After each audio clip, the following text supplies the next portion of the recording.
Good morning, good afternoon. My name is DeAndre J. Edwards, and I, of course, work with the Boys and Girls Club in Greater St. Louis. I know you wanted today, what's our session? Well, I'm going to go into diplomas to degrees with the emphasis on choosing your HBCU. That's right, HBCU. Now, what does HBCU mean? Does it mean ham, bacon, under a chimney? Nah, nothing like that. So I'm gonna touch base with a few things about HBCUs, as well as sharing my own personal experience with experienced HBCUs, being plural, and just giving you an insight and giving you some just really giving you insight on choosing your HBCU to fit your personality and of course career aspirations. Let's get into it. HBCU. HBCU stands for Historically Black Colleges and Universities. These were institutions in the U.S. created for the purpose of educating black citizens. Many of these institutions were established after the Civil War until 1964, when the Civil Rights Act of 1964 was established. Until the mid 1960s, most HBCUs were the only higher education option for most African Americans, since most universities and colleges were completely disqualifying non-white students. Historically, in the 1950s, blacks made up nearly 100% of HBCU enrollment. However, with the push of the integration of the civil rights movement, enrollment dropped at HBCU's institutions. In 1980, blacks represented 80% of total enrollment. There's also increased diversity in race and ethnicity. In 2018, non-black students made up 24% of HBCU enrollments. Now that I gave y'all a cool little snippet of what HBCUs were, I'm just want to share with you this DVD. It's made by PBS. It's called "Tell Them We Are Rising." This is a documentary on the history of HBCUs. Anyone that's I believe that anyone that's a person of color should check this out. I highly recommend it. It's very inspirational, and it gives you a glimpse of the culture at these HBCUs. I'll talk more about it later, but you should definitely check out "Tell Them We Are Rising." Okay. Now, I'm going to issue you all a challenge. I challenge each member to give me the 5 oldest HBCUs, as well as the year that they were founded upon. So when you find it, make sure to drop the comments below. Do any of you know of anyone that attended a HBCU that was fortunate to walk the historic grounds of a historically black college and university? If you do, let me know their experience. How about you drop it in the comments below about their experience and what they told you? I'm going to share my fondest memory of attending the HBCU. One of my fondest memories of attending the HBCU would be me attending my second HBCU at Lincoln University, and I was fortunate to march with the Marching Musical Storm of Lincoln University, located in Jefferson City, Missouri. I was recruited by Rhonda Harper back in 2009. I ended up attending in 2010, and I was also glad for the opportunity to march with other members that was new to the band as well. We had a great class of students that came in as recruits, and I just remember the first day just being in the gym or being in the auditorium and seeing those band leaders up on stage and them just performing for us students. It was a real welcoming experience, and that's something that that will always stick with me. And it motivated us. It motivated us to want to get prepared for band camp. And a lot of times you see on TV about what band camp is, and if you have to if you have to really compare band camp to anything, it's nothing like American Pie, the movie. For those of you who may remember or have seen American Pie, it's closer to the movie Drumline, and it was rough. It was a tough time, but it was a tough time with people who all share this whole tough time. And when you have people that's with you, that's sharing the same experience with you, the ups and downs, the trials and tribulations, it makes the experience all the more wild. This year would be 10 years since I walked on that band field and just marched with the band.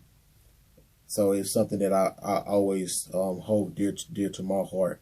And we call each other, a lot of people call them crab brothers and crab sisters. But Lincoln University, we had a distinctive term in when we come in as new recruits. When you have a class of recruits or a group of crabs, and we're called ties. Something that distinguished us from other band programs in the HBCU community was we had to wear our ties for 24/7. It was it was to let you know that these are new people in the band, and we had to wear that for months.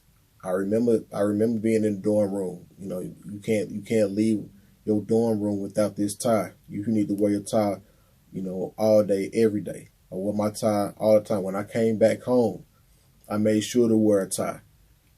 Because you never know when old head is what we call them would see you. Would actually see you not. If they see you not wearing it, then your whole crab class would pay. The whole tie class would pay. And when I look back at it, it was fun times. It's memories. You can always remember the day when they brought you all together and said, like, you are now good enough to be a part of our band, and you can now take your ties off. That moment of relief, of satisfaction, just to see that band camp is over with. The band season is more than likely already over with, and you just get that side of relief to just take that tie off and really just bond with the older heads. So when I'm talking about their fondest memories of HBCUs, of college, that's one of the highlights. If you're a person that ever was in the band, have aspirations in being a part of the band, I definitely encourage you to join the band at a HBCU. Like I said, I was fortunate to go there on scholarship, and I was also fortunate to attend 3 HBCUs, and I marched at all 3 other HBCUs. I marched at Harrisville State University. I marched at Lincoln University of Missouri, marching musical storm, and I also marched and graduated from Virginia State University. We were, we was the Trojan Force. So, yeah. But like I said, if you know of anyone that have attended a HBCU that they gave you just gems, they just gave you gems on how the HBCU experience was, please feel free to drop it right below. I want to hear about all of it, because we can end up passing that along to the next generation of students that have aspiration in going to college. And I'm always pushing for post education, and hopefully that you attend a HBCU. Another thing a lot of people don't know, there's a lot of myths that goes along with going to HBCUs.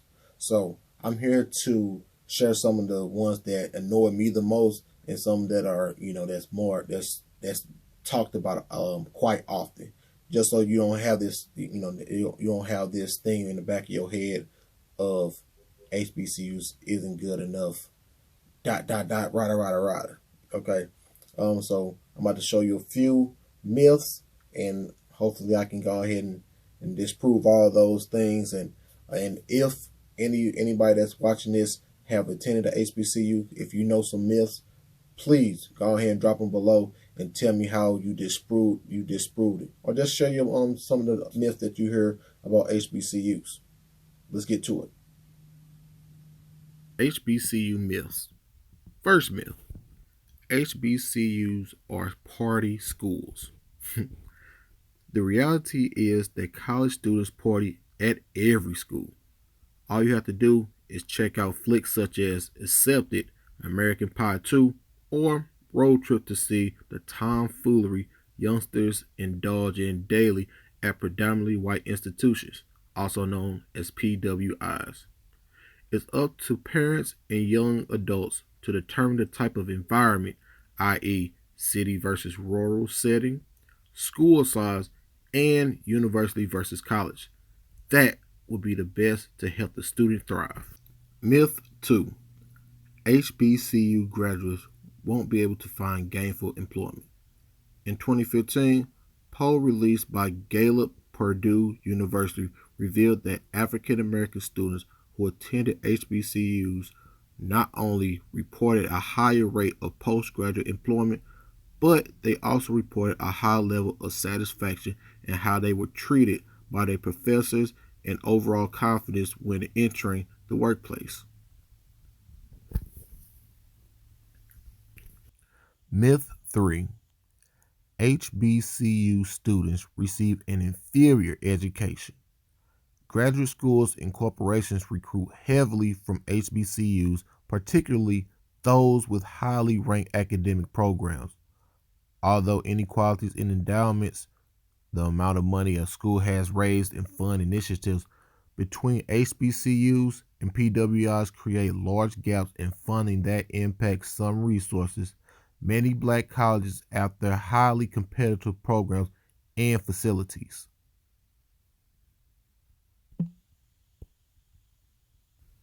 One of the most talked about myths is HBCUs lack diversity. First, PWIs typically have a largely white homogeneous student body. So, why is this an issue when it comes to HBCUs? Second, although black institutions have more black students than PWIs, there is still a lot of diversity in addition to connecting with black people from various socioeconomic groups nationwide and internationally. Non blacks make up 20% of HBCU students' population. With that last myth, it's one of the most annoying myths that I ever heard. Let me paint a scenario for you. I'm from St. Louis, Missouri. You're from Johannesburg, South Africa. Do you believe that we grew up the same? I speak English. You may speak a whole different language, multiple language as well as English. That's diversity. That's what diversity is, deeper than skin complexion. And I think a lot of people need to realize that we share different cultures. The way we do, the way, I may do something over here in America may be something completely different than what you do over there. You may have different rituals that's completely different than what we may have over here. So remember that the next time you try to push the diversity isn't seen in HBCUs, because it is. Even me being from St. Louis and somebody being from New York, that's different. We definitely ain't grow up the same way in any facet of the imagination. We all have something in common, just like anybody else. If I went to a PWI, we may share similarities, but like I said, it's deeper than skin complexion. That's just one of many factors that you take into account when attending the HBCU. I was fortunate to attend 3 HBCUs.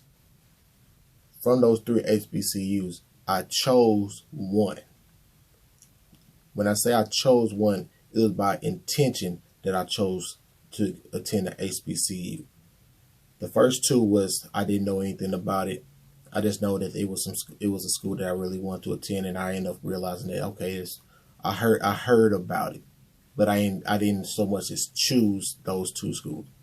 But it wasn't until I attend my alma mater of the great illustrious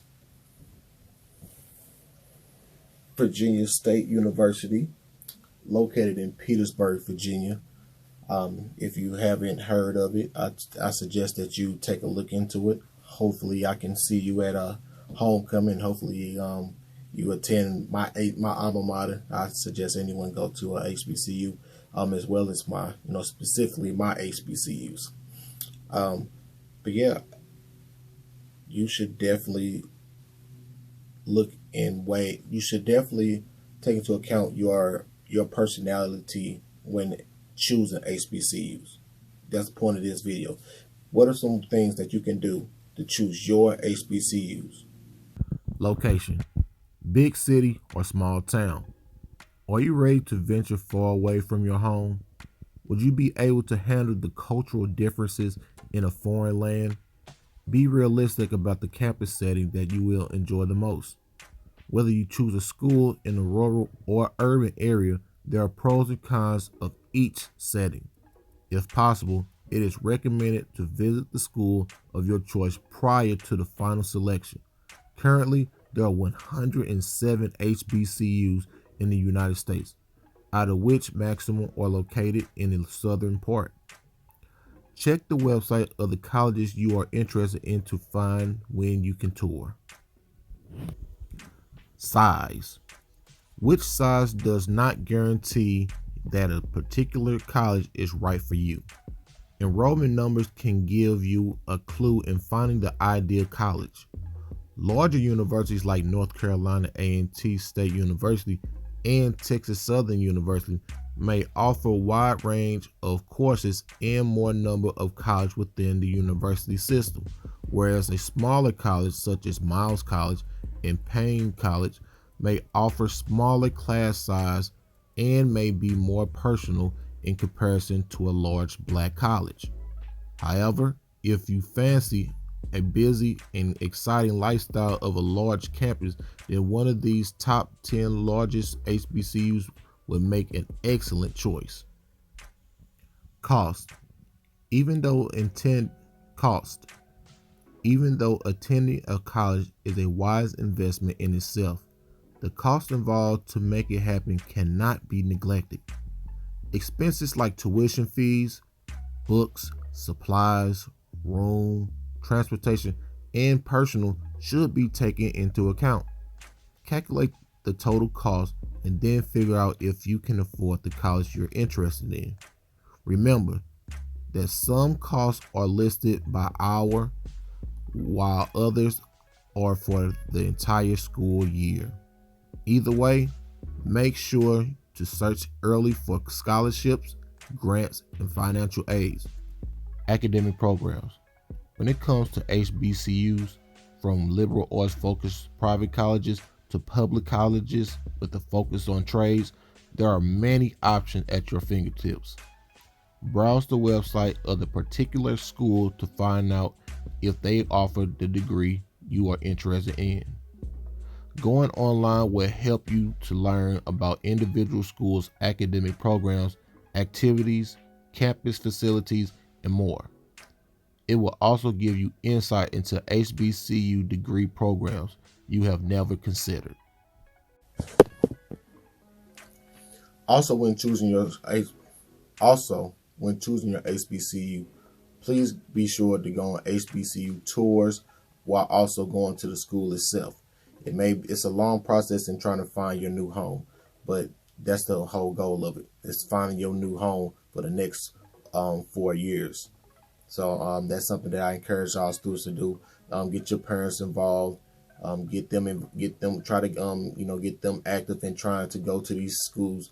Find 3 to 5 schools that you're interested in and go on those tours, and try to ask your administrators at your school and your teachers to see if it's possible to get a trip going for something that's beneficial for your own future. So, what have we all learned today? We learned ways in how to find your school. You got a bit of my testimony. You got to see some of the pictures from the beginning of this video. Those are images that I shot while I was in college, while going to my homecoming. So I just shared a few images and what I was able to what I was able to experience while in while at school. So if there's anything that you all may need going forward, please be sure to ask some questions at below this video. We would love to end up answering any and all questions that you may end up having, as well as I will provide the email at the end of this video so you all can send your questions to there as well. And again, I told you all about this DVD, Tell Them We Are Rising. It was produced by PBS. I know earlier I said made by PBS, but it was produced by PBS.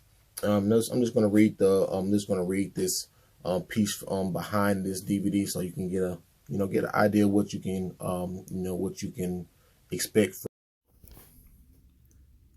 Tell Them We Are Rising, a haven for Black intellectuals, artists, and revolutionaries, and path of promise toward the American dream. Black colleges and universities have educated the architects of freedom movements and cultivated leaders in every field. They have been unapologetically Black for more than 150 years. For the first time ever, their story is told. Directed by award-winning documentary filmmaker Stanley Nelson, Tell Them We Are Rising, the story of Black colleges and universities, examines the impact historically Black colleges and universities, HBCUs, have had on American history, culture, and national identity.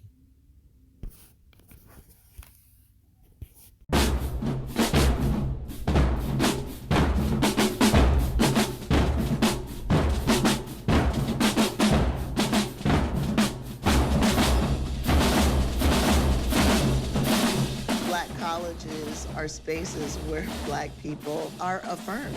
You could be yourself and develop yourself in this rich soil. It's a space that is an unapologetic Black space. These are places with this incredible freedom to explore. We wanted to better ourselves. We wanted to have an institution where people like us all wanted to be more than the status quo. The question for African Americans has always been, what is education's purpose? Who controls it? And what is the relationship of education to the broader aspirations of our people?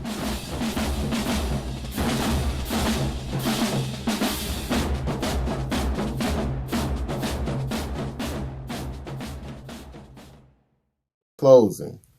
I hope that this video was very informative to you all.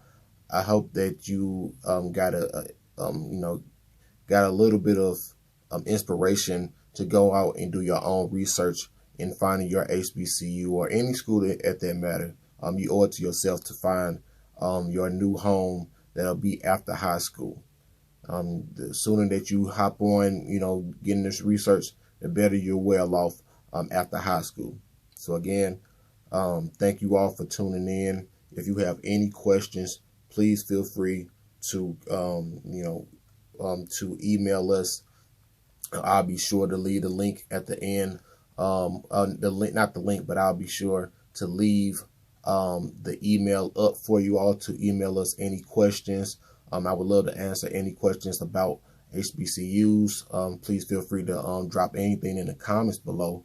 If you end up finding those five oldest HBCUs, so I didn't forget the challenge. I didn't forget the challenge. So definitely go ahead and send that my way. Give any type of testimonials that you all received from a family member, a friend, older brother, sister, and anything else. And also I'll be sure to leave a trailer to a short film that I created. It's called #JustBlack, and it's based on HBCU life. So I'll leave you with that video, with that trailer, as well as the email address to email us your questions. Thank you so much for checking this video out, and I hope you all have a fantastic and amazing day. Thank you. Oh, and good luck on your virtual classes. Bye.